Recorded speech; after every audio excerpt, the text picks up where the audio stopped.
Okay, so this morning when I was driving in, on the back of this truck in front of us, it said, "This is Ghost Rider requesting a flyby." What does that mean when I say that? Where did that come from? Top Gun. Top Gun. All right, good, perfect. Has anyone not heard that? Does anyone have no idea what I'm talking about when I say that quote? Okay, good.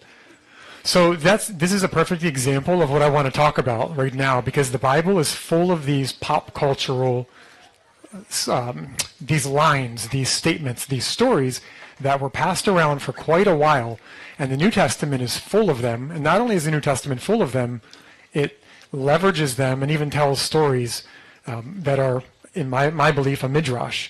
And a lot of you know what a midrash is, and I know some of you are very familiar with midrash. So I'm going to go through and kind of explain what it is, just for those who are online or those who may not be familiar with it. And I want to start off using more of these quotes. So you guessed the movie. I'm just going to throw these up here. We'll go quick. There's no place like home. Wizard of Oz. Some form of this. I have a bad feeling about this. Star Wars. Right. Has everyone seen The Princess Bride? Okay. Right? So, and there might be one more here. Hold on. Okay. No, that was it. All right. So if I were to say inconceivable in some kind of form like the movie, and you hadn't had any experience to watch that movie, it would make no sense to you. But if you have seen that movie, you just imported 2 hours, and everyone's smiling because it's a great movie. It's a funny movie. You've just imported 2 hours of content, and because of that word, right? That's what midrash, that's the power of midrash, and that's what we see in the Bible. So what is it? Let's get a formal definition here. It comes from the word for digging or searching. And I've had this slide up here before, but it's just a good reminder. It's also what we use for drash, a sermon. It's homiletic storytelling. It's a way of understanding the Bible, the more challenging parts, and what that means to us today. So in the case of Peter's drash, we're not priests, we're not Levites, not all of us, but that's how you take drash and you make that part of our world today. It's similar to movie quotes. If you are familiar with the drash, you will land on the appropriate understanding that the teacher wanted you to have. If you're not familiar with the drash, and we will see this today and in the coming weeks, we're going to ease in, but today you'll see a good example. If you're not familiar with that quote or that midrashic background, you can actually get to the opposite answer, the opposite conclusion of what that teacher was trying to teach you. And it's catastrophic in the New Testament, and I'll show you how we get there through that. It's based on a gap in the text or a word play, or something happened too quickly. There was an abrupt change the Bible didn't exactly explain, so enter midrash to explain that. And then, probably most importantly, it's living, breathing. It challenges us. You can create new midrash. You can drash on this material even today. There might be a new way of looking at the text. They generally fall into, we'll call it 2 categories. There might be some in between. Aggadic, which are stories and homilies, and that's basically most of what we know about the characters of the Bible that isn't in the Bible itself, right? Aaron said a few weeks ago, Abraham smashed the idols. It's not in the Bible, but it's a very popular midrash about Abraham's monotheism even as a child. And then there's Halachic midrash, and that explains, okay, the Bible didn't necessarily say how we're supposed to handle this mitzvah, but here's what we can learn from the stories and the teachings of the sages. Because there are gaps. There are places where what happens when you have a holiday that falls on Shabbat? Which do you light the candles or do you not light the candles? Do you light them first right? You need background for that. Beautifully, a friend of mine sent me this week. Midrash Rabbah is now being commissioned, and a lot of it is available in English on Sefaria.org. This was not the case up until very recently. So now, when I made this a few weeks ago, I was going to tell you we have it back here. We still do. You just talk with Danny if you want to borrow a lot of the midrash. But now you should be able to find a lot of it on Sefaria.org. That's an amazing, well-timed gift to the world. Oh, let me just show you real quick. So what you'll see, though, it has the Torah. Genesis, Exodus, Leviticus, Numbers, Deuteronomy, Song of Songs, which I did a few weeks ago. If you remember, I walked through that midrash in the New Testament using Song of Songs and Esther Rabbah. Ruth Rabbah, Kohelet, and Eicha. They're all there, and they're amazing. You'll see so much. And it's a really expensive collection if you want to buy it. It's worth it, but now you don't have to. You can preview it. This is another slide we've looked at before. This is how we kind of categorize the ways we're looking at the Torah, or any scripture for that matter. Peshat is the plain meaning. Obviously, it's the historical. The literal meaning, what's the plain sense of this word? Remez is a lot of the prophetic, and Drash is where we're going to focus today. Although a lot of the New Testament has all of these together, and sometimes these are fused, the secret, the sod, the mystical, with the Drash. And that's the acronym Pardes, paradise. So you might see in the Talmud that the sages went into the orchard, which is the same word for paradise. On the plain sense, it could mean they went into an orchard. On a different read, they went into some kind of a study of the Torah or meditation on Scripture. And what's important to know is all of these are in the New Testament, which dramatically changes how we read the New Testament, because a lot of people look at that, and that's all they look at. And they might dabble in remez, kind of without any idea of the rules, but that's where they stay. So when we know this, we realize something very big in the New Testament. It applies a different rule or perspective to the text, right? So when you enter the world of Drash, the rules of understanding it in the plain sense are no longer applicable to the same degree. Now you're in new territory. And the same with the other levels. Again, it's all throughout the New Testament. But here's what I want you to walk away with today. Just an important thought. A lot of times people jump straight to sod or remez, but without mastering the pshat, you cannot move on. It's like you've got to know the rules. You have to understand what the reality of the situation is, and only then you can jump to the next level. A lot of people want to basically get buff without exercising. Get all the results, all the benefits, all the goodies without having to put in the work of actually understanding what the text says. Yeah, that's a really good point that Paul's on, because you may disagree, but in my opinion, in my observation, the church jumps straight to a different level without fully understanding, I say the church very broadly, without fully understanding the Peshat, or the levels and how you shift that framework. It's almost like all of the Torah got compressed into the Peshat, and you have a lot of problems because the concept of Messiah is not actually Peshat. You'll have a hard time finding the concept of Messiah in the plain reading, but you can find it in the Drash, the Remez, and the Sod.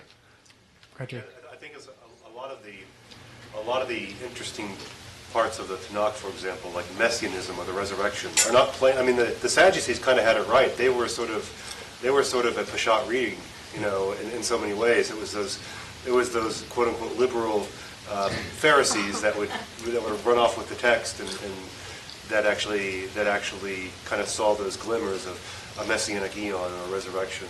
And so it's like, well, the Sadducees were very sola scriptura. Yes. So you couldn't really. Yeah. That's a brilliant point, and the Talmud reflects that. The Sadducees are always hurling questions at the Pharisees. Tell us where you see this resurrection of the dead in the Bible, because we don't see it. And the Pharisees have a way of reading it, not the Peshat. They read it in the Remez or Drash, and that's how they get it. And of course, the Sadducees don't like that because, as Drake said, they're purists. Yeah, I mean, God introduced himself to Moshe as the God of, the Abraham, Isaac, and Jacob. And he's not the God of the dead. Therefore, there must be a resurrection. So it's like it could be viewed as playing fast and loose with the text, but nevertheless, like all the dogmas of today were once those wild and freewheeling, forays back then. I think it's funny. Yeah, these are really good points. These would be possibly good topics for Shavuot, actually. This is what I want you to walk away with. We're going to go through a couple of these. I'm going to try to keep it moving. Just kind of let all of this pass over you, and if you have any interest in this, come back to the video, or just kind of stay loosely engaged. But this is what's important. Not only does Midrash demonstrate the reliance and the application of the Jewish oral tradition among Yeshua and the apostles, in some cases it's the earliest written recording of these Midrashic stories, which are now printed. They weren't printed at that time, obviously.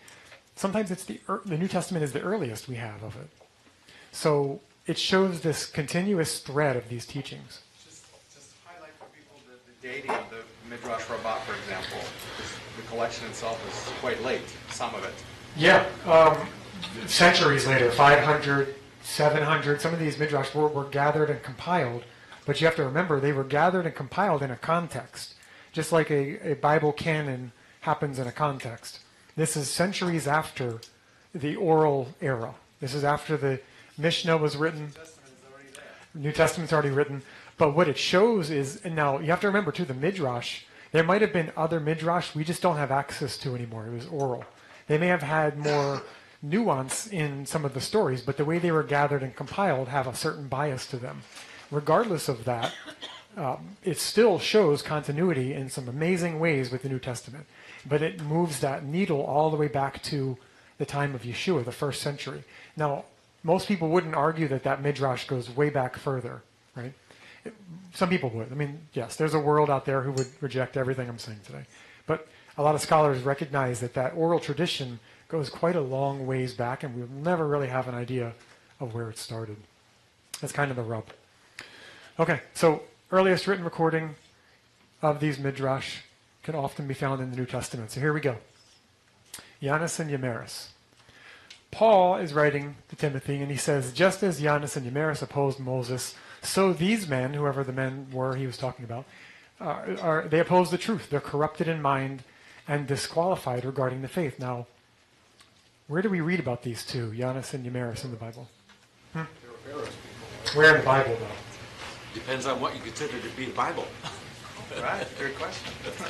It's in the book of Jasher. Okay, yeah, that's it. It's in Jasher. Spoiler alert, it's not in the Bible. So when Paul was writing this, it seems as if he understood that his audience knew who these two were. But it's not in the New Testament other than this passage. And it's not in the Old. So it's in the Targum. I have a couple here. These two are named actually in a lot of different places. I just grabbed a few from my notes for this purpose. You'll see them quite often in the Midrash. The anger of the Lord was provoked because he would go curse them, and the angel of the Lord stood in the way to be an adversary to him. This is talking about Bilam. But he, Bilam, sat upon his donkey, and his two young sons, Jannes and Jambres, were with him. So the Targum says that these two are the sons of Bilam, so they're already in bad company. This is when Moshe is up on the mountain. He's receiving the Torah. There were some troublemakers while Moses was delayed 6 hours, it says. The two particular troublemakers were Egyptians named Jannes and Jambres, who were Pharaoh's magicians. They were the ones creating lice when Moses created lice. You always wonder, like, who would do that? And these two would do that.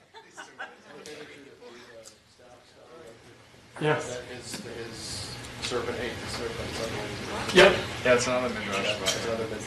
And again, so this is in, again, these are everywhere. You'll find it in here if you read on that passage. If you read on the passage of the Moshe having that battle with the what do you call them, magicians, you'll see the Midrash talks about these two.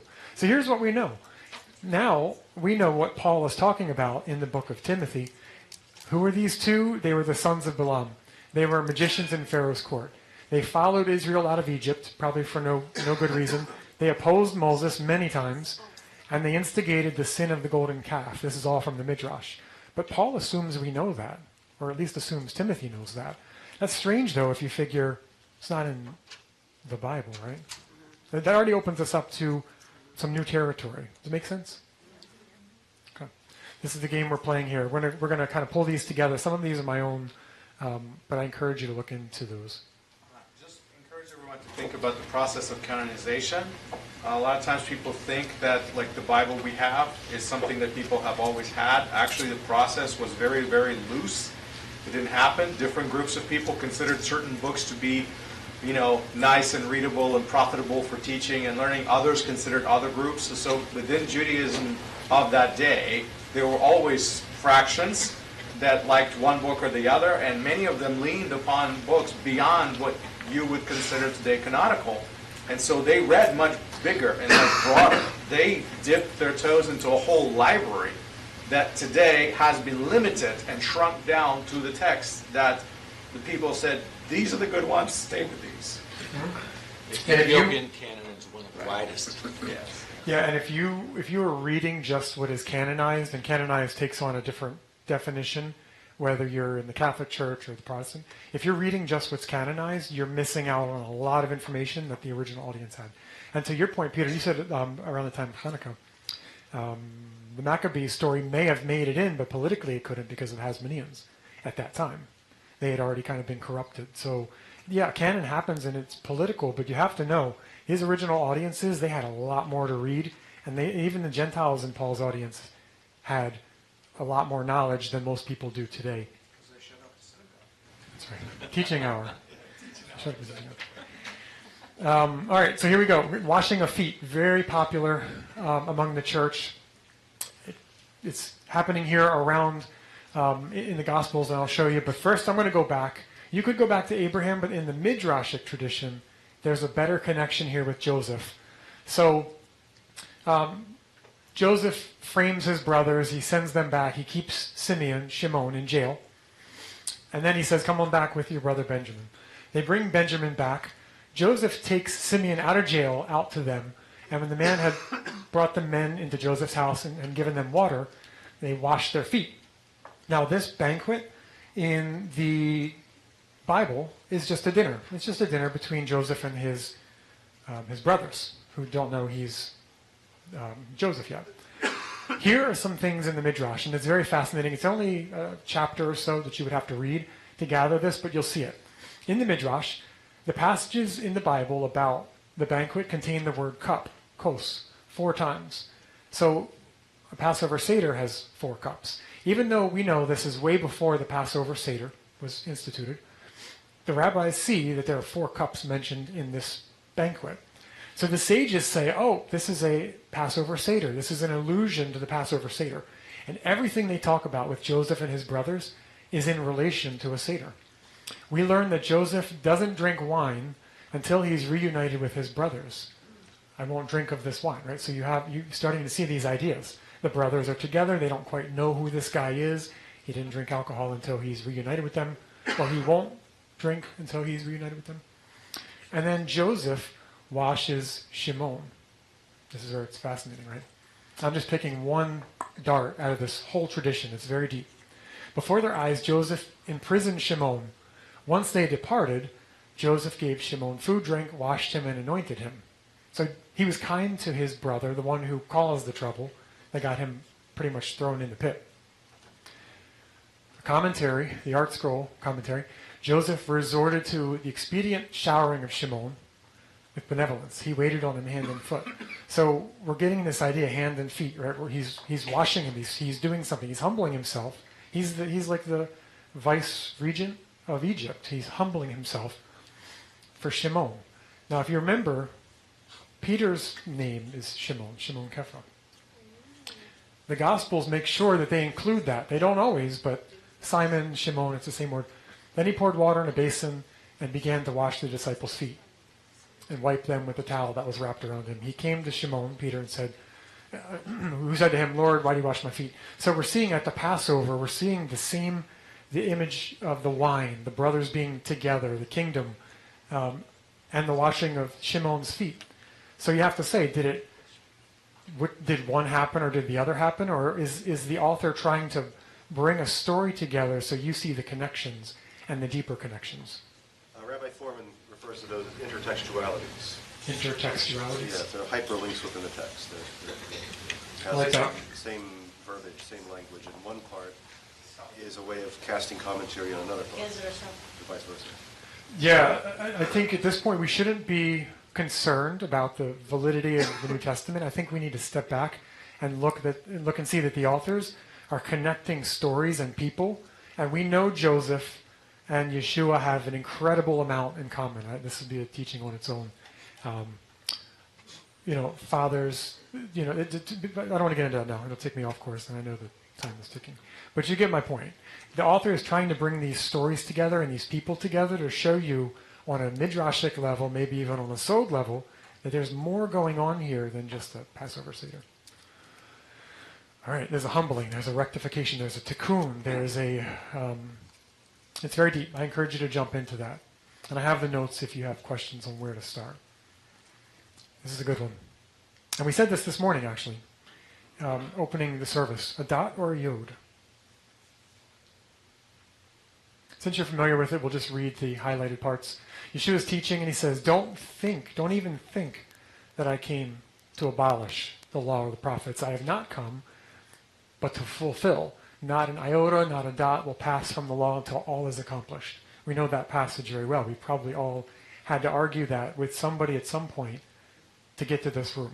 We probably had to argue with ourselves to get to this room. So how have you heard, wrong answers only, this passage explained before? What does he mean when he says, I have not come to abolish, I've come to fulfill?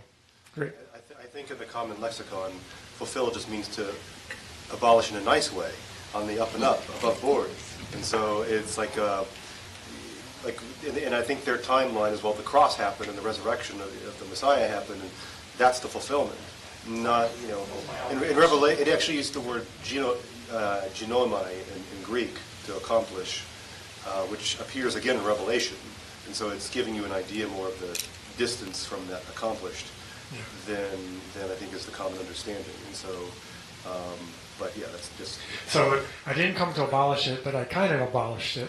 In a nice way. Yeah. I'm still giving Moses good credit, and I'm doing it on the up and up, but I'm just going to let it gracefully disintegrate and go back into the annals of history and the church replace it. And all that. Yep. Okay, Dave. Yeah, I love that explanation. But the way I've typically heard it explained is less graceful than what Drake said. But typically, though, people will say that it's been fulfilled to such an extent that we no longer need to keep it. Right. Which essentially is, it's been abolished. Right, it's a nice way of saying, like Drake said, it's just a nice way around to get to the same conclusion. I heard it basically saying the word completed instead of Yep. fulfilled. And you say, and since it's completed, it's done. We don't have to do it anymore. Replaced. It's just a logical argument. It would be like someone keeping the laws of traffic, and then everyone's exonerated from keeping any laws of traffic because Drake did it. He kept all the laws perfectly last Saturday. Right? It's chaos. We know that it's chaos, and we know that he didn't say that. So we have to come up with a reason why it doesn't mean that. Okay. I was going to say, I love the commentary in the Dalish translation from FFOZ, where they talk about this very word. They translate it into Hebrew not as lemale, which would mean to fulfill, but rather lehakim, which means to establish, to make firm. And I think that's the better translation. Yeah, this is what I find fascinating, because I've looked at this many times too. I've had this conversation with many people. We get into the word of what does the Greek say, right? All these translations. I'm going to show you something that sweeps all of that away, and we're going to look at a midrash. And this is one of those areas where if you don't know the midrash, you can arrive at the complete opposite answer. All right. So the commandment that we're going to be talking about, and I want to show you this because it'll be part of this midrash. You're not allowed to multiply wives for yourself. The king can't. But if you remove this yod, the tiniest letter, it might even be tinier in some fonts, you get the word rabbah, which means great. Like think of the Erev Rav, rabbah, it's the same bet in the vet. The mixed multitude. So it's a multitude, so it's many, it's creating more, right? It's this active, what's that? That's right. So if you remove the yod, the rabbis say, you're creating, this is almost like a stopper in the way that they play with the text. Now you're creating more, you're expanding, you're multiplying. Here is the midrash that was missing. Solomon arose and studied the reasons of God's decree, and he said, why did God command that we shall not multiply wives to himself? Is it because his heart will turn them away? Well, I will multiply, and still my heart won't turn away. So he says, I don't need that law. I'm going to multiply wives, and my heart won't turn away. Again, this is the midrash. Our sages said at that time the yod of the word yarbe went up on high and prostrated itself before God and said, Master of the universe, have you seen... you said that no letter will ever be abolished from the Torah. Behold, Solomon has now arisen and abolished one. Who knows? Today he abolishes one letter, tomorrow he will abolish another, until the whole Torah is nullified. God says, Solomon and 1,000 like him will pass away, but the smallest dot will not be erased from you. That's pretty much the answer. That's the missing key. Yeshua is quoting an earlier Midrash. Exodus Rabbah has done the job of writing it down for us, but it seems to have been a teaching from before Yeshua. Maybe it goes back to Hillel. I don't know. He sat at the sage's feet in the temple when he was a kid, remember? So that's still, okay, so we're not going to abolish the Torah. Well, what does that do for the word fulfill? We still have to answer that question, right? There's another Midrash. It's actually in the same section. They're all grouped, right? They're kind of in the same area. Moses said to the Holy One, why are you angry? Is it because your Torah, which day the Israel people have violated? If so, it's my responsibility to ensure that I and my colleagues fulfill it. And the word used, translated out of the Hebrew, is fulfill in the Art Scroll. And I think it's the same in Sonsino. So uphold and fulfill is the same meaning. I think we're in good territory to say fulfill, but you'll get my point. I and my colleagues will fulfill it. Even if the rest of the people have fulfilled their obligation, have not fulfilled their obligation. I should have had a nod in there. Aaron and his sons will fulfill it. Joshua and Caleb will fulfill it. Aaron and Machir will fulfill it. All other righteous people will fulfill and uphold it. So God wants people to keep the Torah, and it seems like a lot of people are falling away and they're not doing it. But the righteous people are saying, even if they do, I'm going to uphold it myself. I'm going to do it. I'm going to fulfill it and keep it. So that too is in the Midrash, and it's all in the same ballpark. So this gives us the conclusion. It's not abolished plus fulfilled equals the Torah endures. And the way we crack that code is through the Midrash, not through the translations, which are semi-subjective, if not entirely. Does that make sense? Or just use common sense. Yeah. Which is a lot to ask, I know. Well, the problem is at this point we have so many commentaries, authoritative commentaries, that I looked a bunch up before, and they all said what Drake said. Yeah, Danny. So I looked this up years ago as well, and so when the gospel writers use the term fulfill, how they use it in other places, just FYI, when Messiah's feet were anointed, it says the smell fulfilled the room. When the boat was overfilled with fish, same word, it was fulfilled with fish, and so on. It just doesn't connotate the end of something. It's just something that happened, and it's to its completion. Yeah, I think it's the word Pleiru, now that I'm Pleiru. recalling, yeah. Yeah, that's a really good point. Also, if someone's so inclined, you can see how that word is used in many other places, and you can kind of like triangulate a definition. But to know that the Midrash has almost verbatim in there kind of gives you a little bit of insight now to how much the authors and Yeshua knew when they were teaching these things. Just a fun fact. The philosophers, one of the names for God they had was pleroma, which comes from that same verb. To fulfill, plerao, pleroma which is the fulfillment. That is how they call God. In Greek philosophy, philosophy is all God. Amazing. Fullness. Yeah. That's what God's name is. Fullness. Like wholeness, yeah. Wholeness. All of it.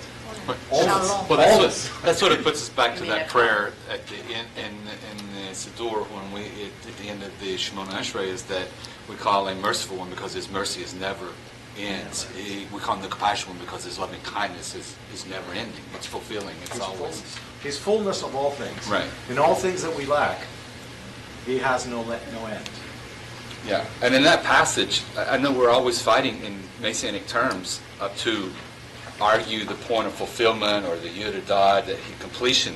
But if we just read the next line that you highlighted, until. So can we say that all of Torah has been fulfilled at the cross, at the death? You can't. Can we see the heaven and earth pathway? Right.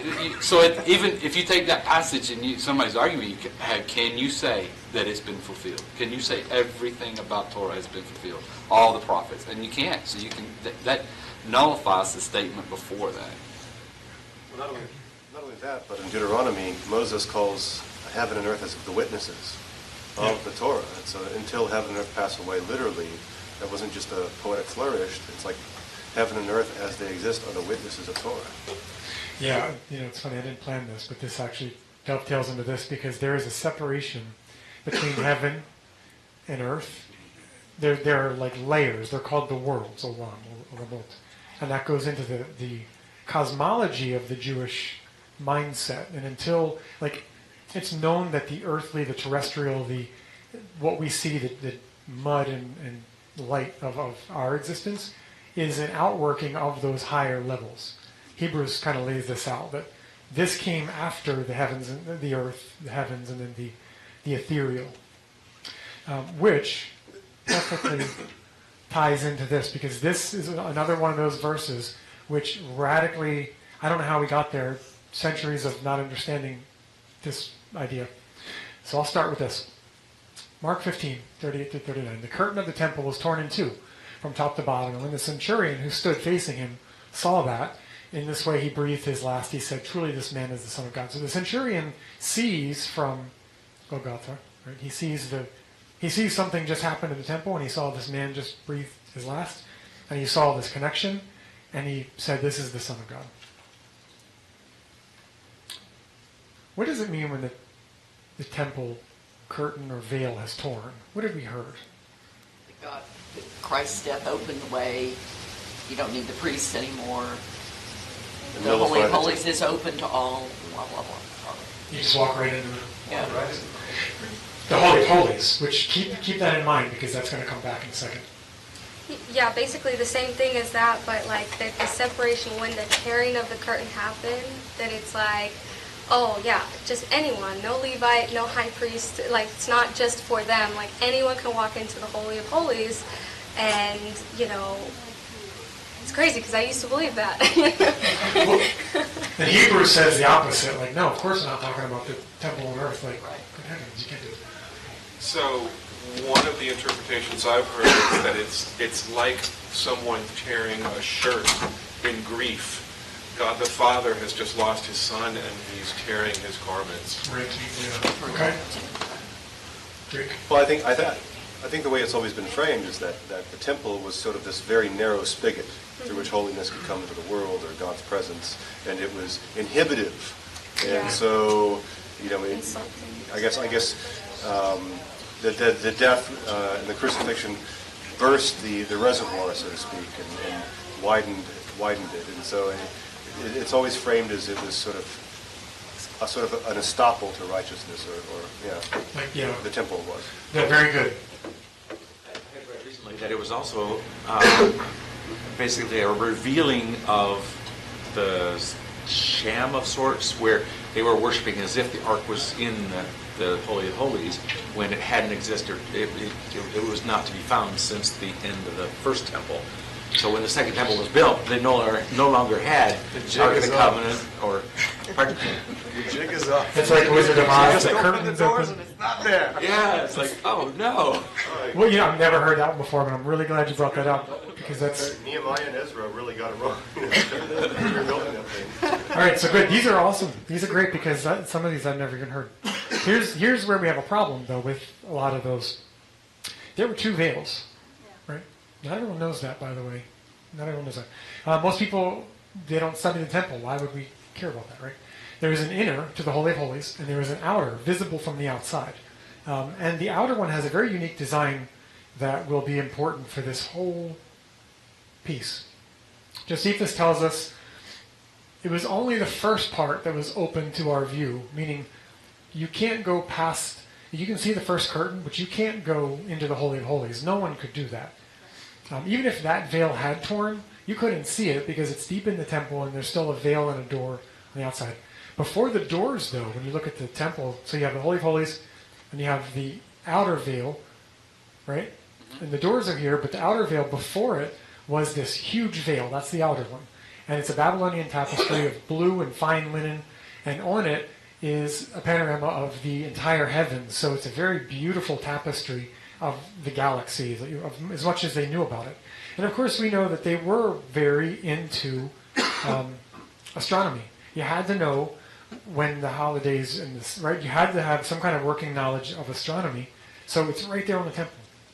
Just, you mentioned doors there.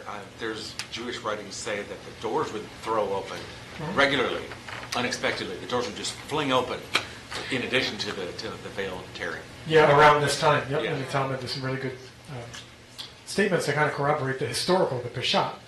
But I think that there's a Midrashic level to this.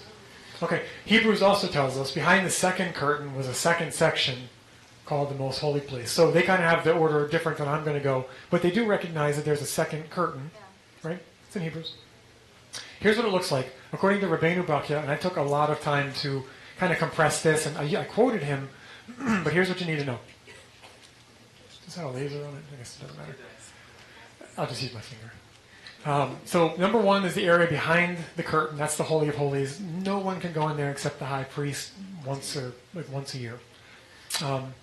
Two, the area in front of the inner dividing curtain. So here's the curtain, and here's the area that is between the Holy of Holies and the second veil. Right. There's like a limitation every time from the courts all the way into the Holy of Holies. You lose people that can't go in.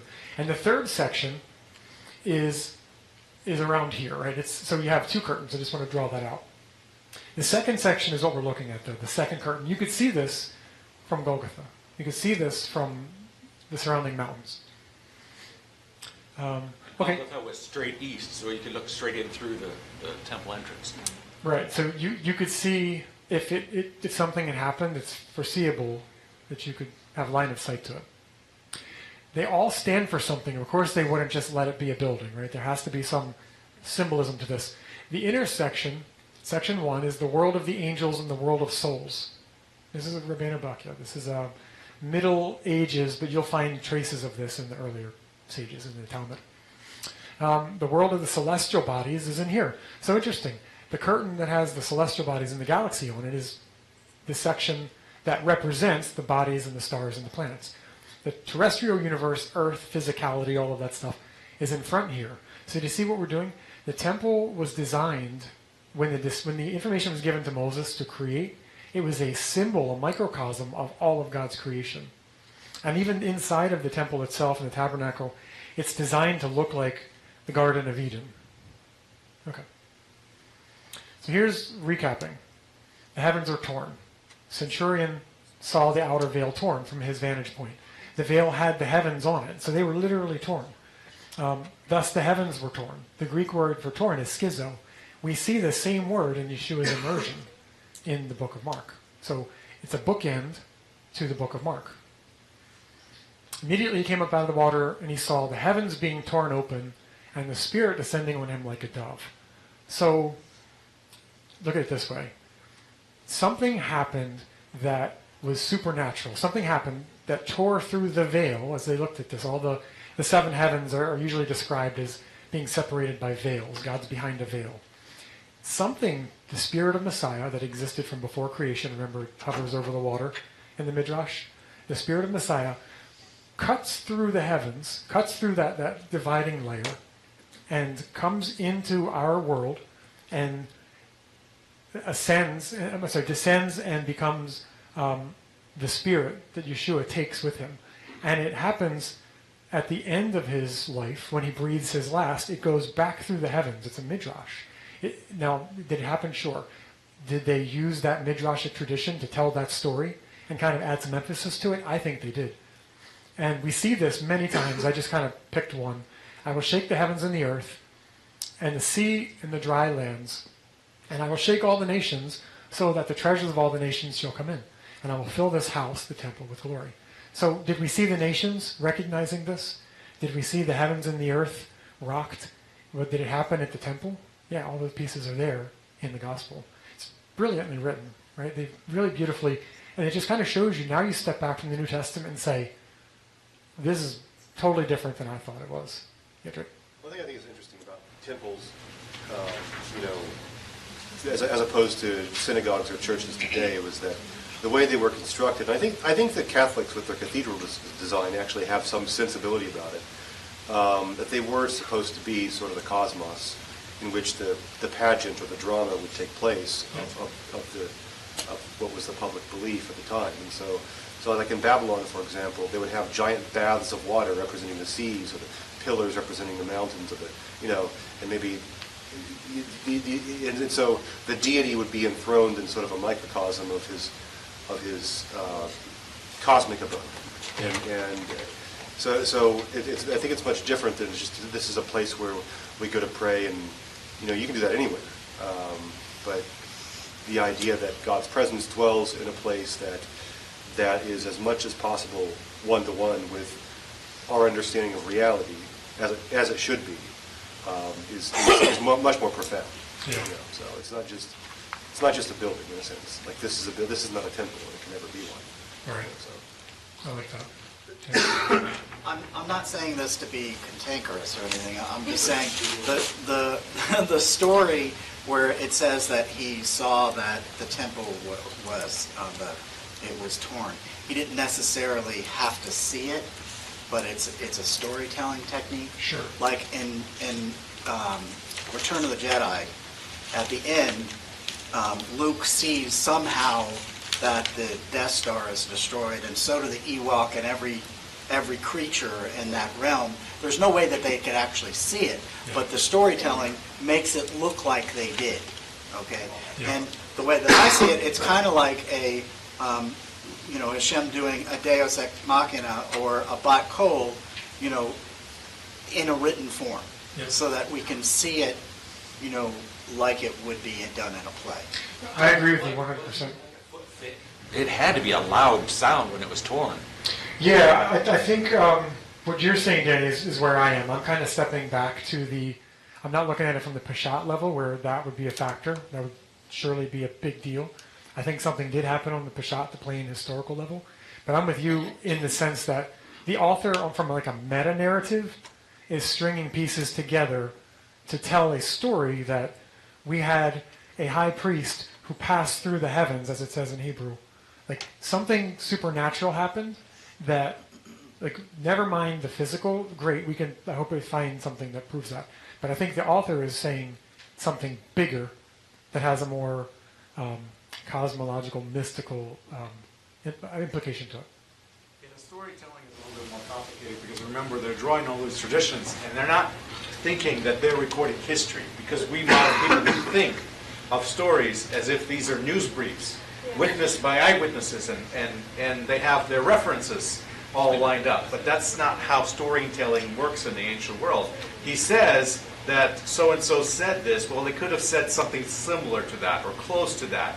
They saw it. Well, maybe what he saw is the heavens torn up, and he saw this cataclysmic event in the heavens, and the darkness falls, and he says that was the Son of God. But then then the author, the writer of the story, who tells the story, takes that and combines it with something else that he perceives, and he adds to the story a little bit, which is perfectly allowable in the storytelling technique of that day, which today we would sanction journalists for that kind of stuff. But in that time, that was normal.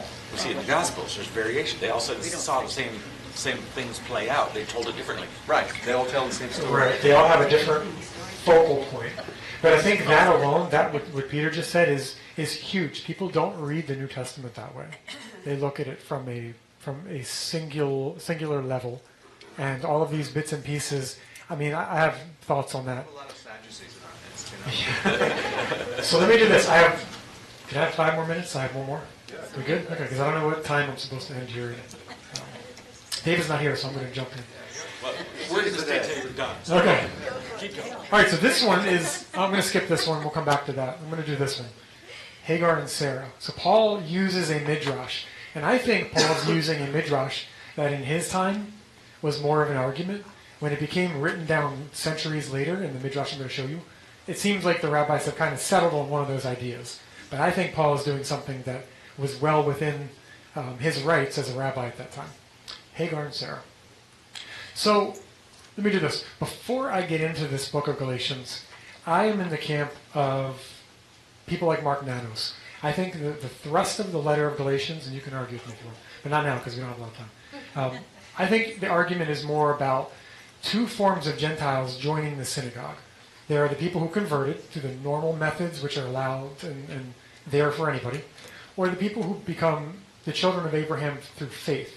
And they don't necessarily need to come in through the formal conversion. You can see how there would be some contention between those groups. I went through 2 years of study. I had to get circumcised, and this guy just, we're equals, and he didn't have to do any of that stuff. You can see it might be a problem. But what Paul is pointing to is a future read of the prophets when the nations turn away and they grab the seat of a Jew and they say, take us to your God, right? There's an idea, and Judaism still retains that there will be a time when the nations are grafted back in and not everybody is converted. Not everybody holds that view even today. A lot of Jewish groups don't want to convert you. Paul is in a camp where that's not necessary, according to his read of this. Okay, so he lays out this allegory, we could call it a midrash. 2 women represent 2 covenants. One is from Mount Sinai, bearing the children for slavery. She's Hagar. Now, he uses this language, it's strong language, because he wants people to think about the commitment they're going to make if they get circumcised. Right? It's going to be problematic for you not only in the Roman Empire, it's going to be problematic for you because you're going to have to learn all these laws of Torah and keep them. Mount Sinai is the Torah. Hagar is Mount Sinai in Arabia. She corresponds to the present Jerusalem, which is under the Torah. She is in slavery with her children. I mean, she has to work and keep that covenant, right? And it's regretful that he said slavery, but nonetheless, that's where we are. Hagar is the Torah. Jerusalem above is free. She's our mother. That's Sarah we're talking about. And he calls on Isaiah 54. This is a really fascinating midrash. If you read through this in the midrash, you'll see. Sing, O barren one, you who bore no child. Basically, you're going to have tons of children, Sarah. Even though you can't have children, God's going to fulfill his promise, and you are going to have so many kids, you're going to have to expand your tent, as it says in Isaiah. Now, the midrash around that particular passage is really fascinating because it's entirely dealing with converts. The children of Sarah are converts. Wait a minute. You mean not everybody in the congregation are Christians or believers? No. And when Paul visits the congregation which the letter of Galatians was written to, Antioch, Pisidia, and Peter, I'm curious where you are on this. A lot of people say that's the community he wrote to in Galatians. And when he does that, in the book of Acts, he addresses them by 3 groups: brothers, B'nai Avraham, and God-fearers. So we have 3 groups of people in this congregation.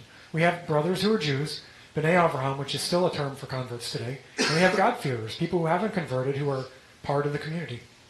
So thankfully in Acts they recorded that, because now we know Galatians is talking to 2 different groups of Gentiles.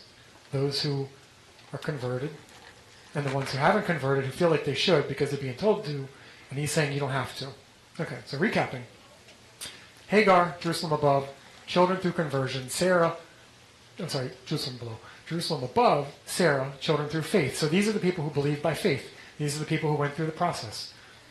All of these are children of Abraham, though, in a sense. All of these are people who came to the community, and they're in the community. There's no reason to change your status. You're good, Paul says. Now, going back to that verse, Isaiah 54, he's talking about Sarah having children. In Pesikta Rabbati, a much later midrash, it uses these same verses, and it really, like 33 through 34 and 35, they're pretty long reads. Sing, O barren woman who is not born. Burst out into song. Be happy. You did not travail. You didn't have to birth these children, but you have so many children now. And you will ask, who begot these for me? Like, who gave us all these children? Sing and rejoice, O daughter of Zion. Right? Now that's from the Gospels. It's a redeemer. And it talks about that. The Messiah is the redeemer. So the Messiah brought all these children. If you're following the Midrash, Messiah, the redeemer, brought all of these children to Sarah. Well, who are they? And the Midrash goes on and on about converts, people who walked away from idolatry. And God's judging them. And he says, why did you abandon me and worship idols that have no substance? And they will say, Master of the world, if we had come to your door, you wouldn't have accepted us. So the Midrashic tradition around Isaiah 54 is specifically talking about the nations coming in and being a part of Israel and walking away from idolatry. Is it a coincidence that Paul uses that verse and does an allegory or midrash on that? Or was he using what was part of that teaching at that time? And again, that's the last one I have for this. It just kind of goes to show that when we look at Galatians, that book is a really challenging book to understand. You really need to step back and understand the context of who the audiences are. And the words are in the New Testament. But even if you have that, it's still missing something when you see Paul's allegory. And some people come at this as if it's brand new.